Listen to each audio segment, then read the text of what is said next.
siento, en mi corazón te juro que no miento. Y es que sin ti mi vida es un gran desaliento. Alguien que siente la separación de amor. Y es por eso que en toda lucha hay que sufrir, para después en nuestras manos recibir.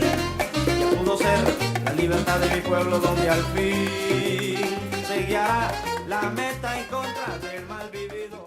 A lot of people use a mixture, a combination of both the public and private.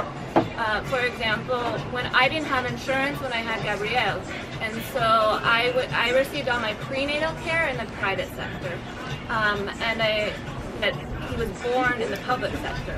I didn't have to pay anything, but for the prenatal care, I had to pay 300 cordobas to see a doctor, which doesn't seem like a lot, like $12, but that's out of reach for most Nicaragua. There, you'll see the doctors write a ton of prescriptions. Most of the prescriptions are available through the public healthcare system. People don't have to pay anything for them, but a lot of them aren't available, or they'll run out, especially during the rainy season, when we have a lot of respiratory infections or diarrheal diseases, infections.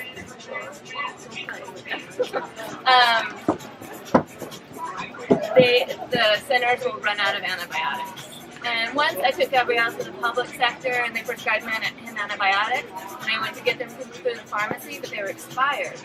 So then what do people do? They have to go to a private pharmacy and purchase the medication. But a lot of times it's very expensive and it's out of reach for a lot of people. So what happens, maybe they'll just buy 1 or 2 antibiotics and they won't complete the whole cycle.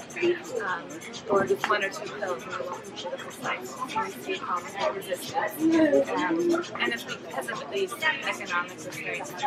But despite the fact that it's the public system without a lot of funding, they do a lot, and you'll see that through your time. Más cerca, más largo. Hola. Ok, ¿por qué le gusta ejercer una doctora en Nicaragua? Una doctora en Nicaragua. Porque es bonito ayudar a la población, a los pacientes, y la satisfacción es darle respuesta.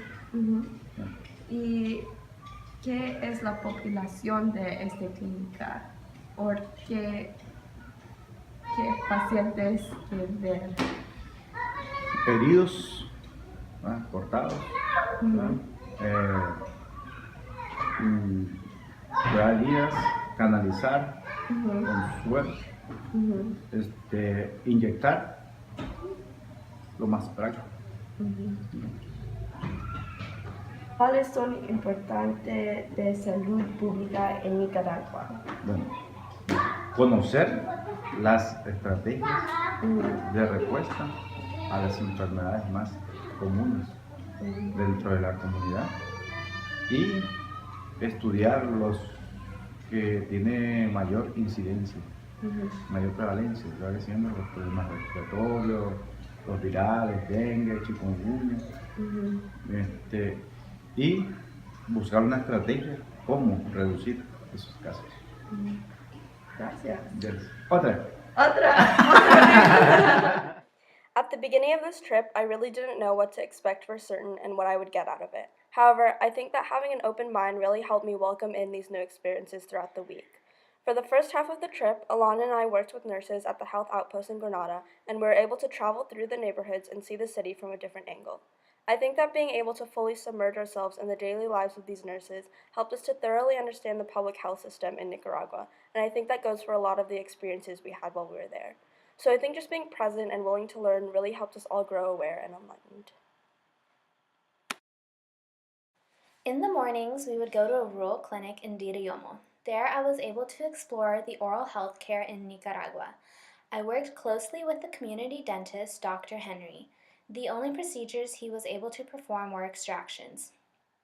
I was able to see how all his patients were so grateful because they came into his office with so much pain and left feeling so much better. One day, I was able to go with him to local elementary schools in the area and teach children about oral health and hygiene. This trip helped me solidify my career choice of becoming a dentist for underserved communities. For our community outreach, we went to the local elementary school in Granada and gave a presentation about diabetes prevention.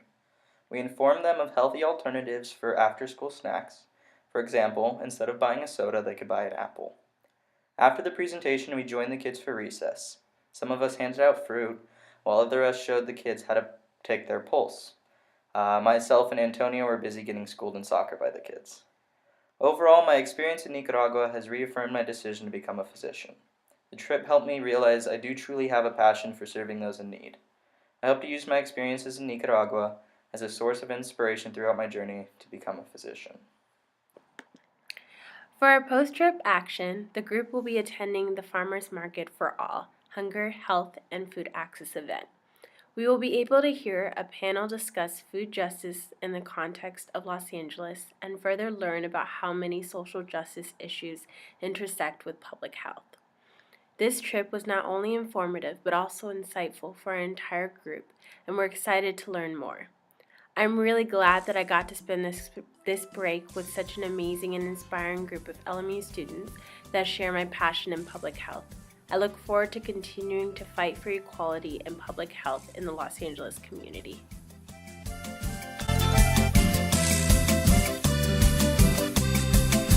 Yo soy la flor del Sacuancoche. Nací en Nicaragua, al pie de los cerros, allí yo nací. Con agua dulcita del lago me bañan y riegan mis tallos. Y abono en cenizas del Cerro Negro y del Momotombo.